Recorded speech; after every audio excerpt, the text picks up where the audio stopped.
नमस्ते दोस्तों, mission exam centre पर आपका स्वागत है। आज हम इतिहास के एक ऐसे मोड़ पर बात करने वाले हैं जिसने सिर्फ फ्रांस ही नहीं बल्कि पूरी दुनिया को हमेशा के लिए बदल दिया। जी हाँ, हम बात कर रहे हैं फ्रांसीसी क्रांति की। एक ऐसी कहानी जिसने हमें स्वतंत्रता, समानता और बंधुत्व जैसे शब्द दिए। ये टॉपिक सिर्फ सुनने में दिलचस्प नहीं है, बल्कि यूपीएससी, बीपीएससी और दूसरी प्रतियोगी परीक्षाओं के लिहाज से भी बहुत जरूरी है। तो चलिए स्लाइड्स के जरिए इस पूरे घटनाक्रम को समझते हैं।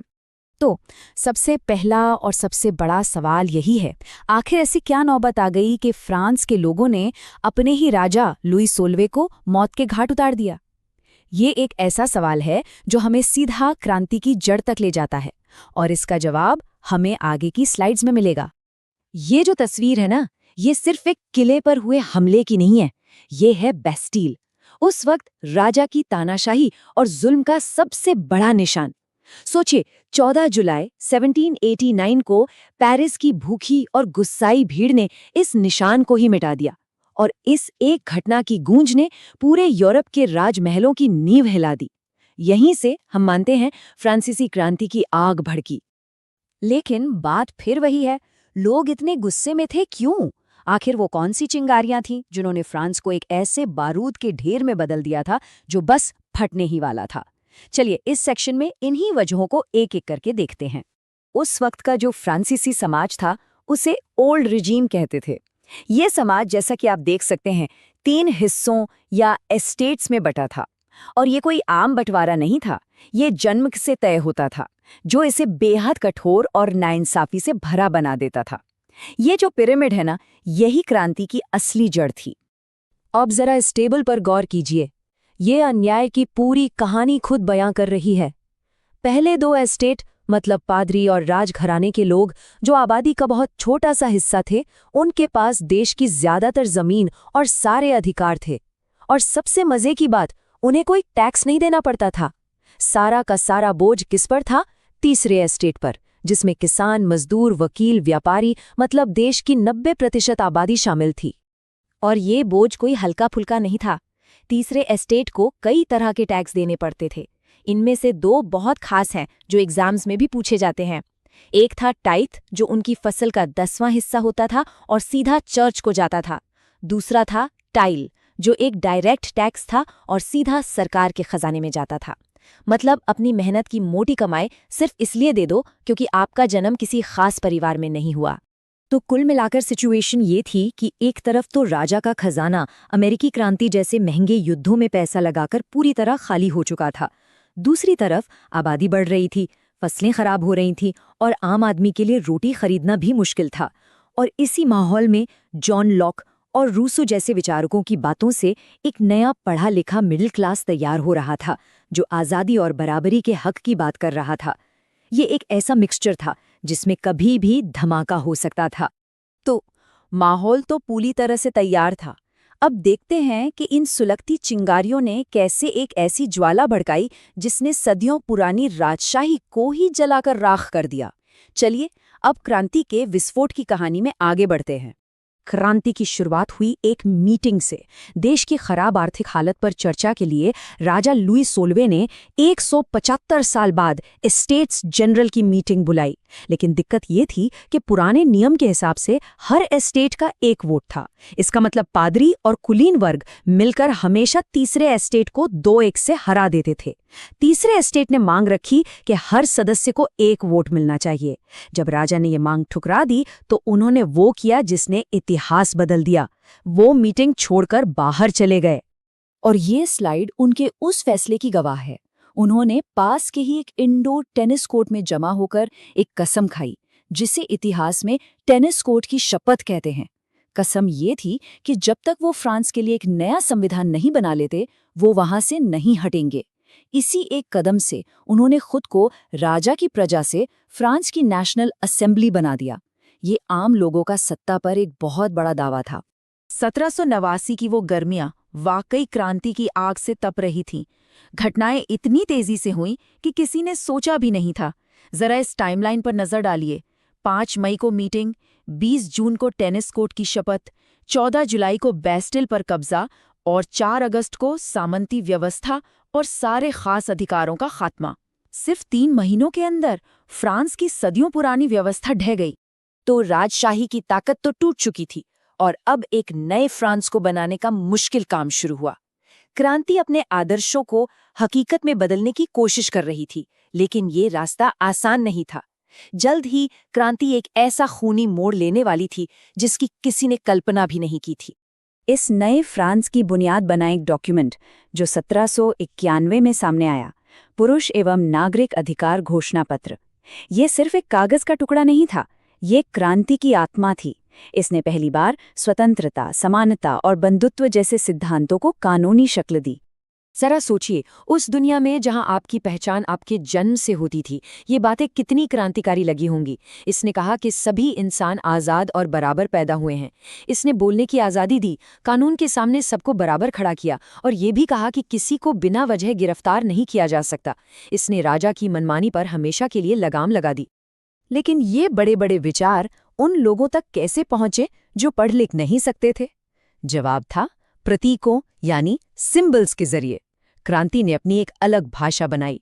जैसे आप यहाँ देख सकते हैं, टूटी हुई जंजीर गुलामी से आज़ादी का प्रतीक बन गई, और ये लाल फ्राइजियन टोपी जिसे कभी गुलाम पहनते थे, अब आज़ाद नागरिकों की पहचान बन गई। इन सिंबल्स ने क्रांति का मैसेज घर घर तक पहुंचा दिया। लेकिन आज़ादी और बराबरी के ये आदर्श जल्द ही एक खूनी रास्ते पर चल पड़े। 1793 आते आते क्रांति पर बाहरी और अंदरूनी दुश्मनों का खतरा मंडराने लगा। इसी संकट से निपटने के लिए मैक्सिमिलियन रोबेस्पियर के नेतृत्व में जैकोबिन्स ने सत्ता संभाली और शुरू हुआ आतंक का राज। इस दौर में गणतंत्र का दुश्मन समझे जाने वाले हर किसी को, चाहे वो कोई बड़ा आदमी हो, पादरी हो या आम इंसान, गिलोटिन नाम की इस मशीन से मौत के घाट उतार दिया गया। जैसा कि ये कोड बताता है, रोबेस्पियर का मानना था कि आतंक के जरिए ही एक अच्छा गणतंत्र बनाया जा सकता है। उसने कंट्रोल और सजा की एक क्रूर नीति अपनाई। विडंबना देखिए, जिस क्रांति ने लोगों को आज़ादी का सपना दिखाया था, वही अब अपने ही लोगों को मारने लगी। और आखिर में हुआ ये कि जिस इंसान ने हजारों को मौत दी, उसे भी उसी गिलोटीन पर चढ़ा दिया गया, क्योंकि उसके अपने लोग ही उसकी क्रूरता से तंग आ चुके थे। तो इस 10 साल की उथल-पुथल, हिंसा और आदर्शवाद का आखिर नतीजा क्या निकला? क्या ये क्रांति सफल हुई? चलिए, अपने आखिरी सेक्शन में हम क्रांति की उस विरासत को देखते हैं जिसका असर न सिर्फ फ्रांस बल्कि पूरी दुनिया पर आज भी महसूस किया जाता है। आतंक के राज के बाद फ्रांस में एक तरह का खालीपन आ गया था। देश सालों की लड़ाई और अस्थिरता से थक चुका था। इसी माहौल का फायदा उठाया एक होशियार और ताकतवर मिलिट्री जनरल नेपोलियन बोनापार्ट ने। उसने सत्ता पर कब्जा कर लिया और 1804 में उसने खुद को फ्रांस का सम्राट घोषित कर दिया।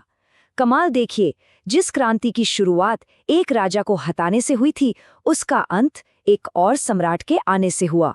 तो क्या इसका मतलब ये है कि क्रांति नाकाम हो गई? नहीं, बिल्कुल नहीं। भले ही फ्रांस में राजशाही लौट आई, लेकिन क्रांति के विचार, स्वतंत्रता, समानता और लोकतांत्रिक अधिकार ये अमर हो गए।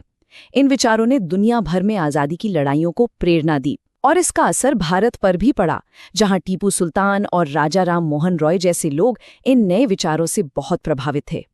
और आखिर में हम आपको इसी सवाल के साथ छोड़ जाते हैं। फ्रांसीसी क्रांति का नारा था लिबर्टी, इक्वालिटी, फ्रेटर्निटी, यानी स्वतंत्रता, समानता और बंधुत्व। क्या ये 3 विचार आज की दुनिया में भी उतने ही जरूरी और प्रासंगिक हैं? इस पर जरूर सोचिएगा। चलिए, आज एक ऐसी क्रांति की कहानी में चलते हैं जिसने ना सिर्फ राजाओं को झुका दिया बल्कि जंजीरों को भी तोड़ दिया, और स्वतंत्रता, समानता और बंधुत्व ये नारे पूरी दुनिया में गूंज उठे। जी हाँ, ये कहानी है फ्रांसीसी क्रांति की। सोचिए जरा, 14 जुलाई 1789 की सुबह है। पेरिस की गलियों में ना एक अजीब सी दहशत है। अफवाहें बिल्कुल आग की तरह फैल रही हैं कि सम्राट ने सेना को शहर में घुसने का हुक्म दे दिया है और वो आम लोगों पर गोलियां चलाने वाले हैं। बस इसी डर और गुस्से में करीब 7,000 मर्द और औरतें एक भीड़ की शक्ल में बैस्टिल के किले पर धावा बोल देते हैं। वही किला जो शाही तानाशाही का सबसे बड़ा सिंबल था। लेकिन सवाल तो यही है कि आखिर ये नौबत आई कैसे? मतलब एक पूरी आबादी अपने ही राजा के खिलाफ क्यों हो गई? चलिए इसी सवाल की तह तक चलते हैं और पता लगाते हैं। तो इस पूरी उथल-पुथल को समझने के लिए ना, सबसे पहले हमें उस समाज को समझना होगा जो बस फटने ही वाला था। तो देखिए, क्रांति से पहले का जो फ्रांस था उसे ओल्ड रिजीम कहते थे। मतलब एक ऐसा सिस्टम, एक ऐसा समाज जो बेहद सख्त और सच कहें तो बहुत ही अन्याय से भरे सामाजिक ढांचे पर टिका हुआ था। अब ये जो समाज का बंटवारा था ना, ये बड़ा अजीब था। देखिए, पहले 2 एस्टेट्स यानी पादरी और शाही खानदान के लोग, ये आबादी का सिर्फ 3% थे। सिर्फ 3, पर करीब 60% जमीन इनके कब्जे में थी। और सबसे मजे की बात, इनको कोई टैक्स नहीं देना पड़ता था, एक भी नहीं। सारा का सारा बोझ यानी 100% टैक्स बाकी बची 97% आबादी यानी तीसरे एस्टेट पर था। और ये बोझ कोई हल्का फुल्का नहीं था, ये तो कमर तोड़ देने वाला था। मतलब थर्ड एस्टेट को सरकार को टाइल नाम का डायरेक्ट टैक्स देना होता था, फिर चर्च को टाइथ देना पड़ता था, और तो और नमक और तंबाकू जैसी रोज की जरूरत की चीजों पर भी टैक्स था। और इन सब के ऊपर उन्हें अपने जमींदारों के लिए बेगारी भी करनी पड़ती थी, मतलब मुफ्त में काम।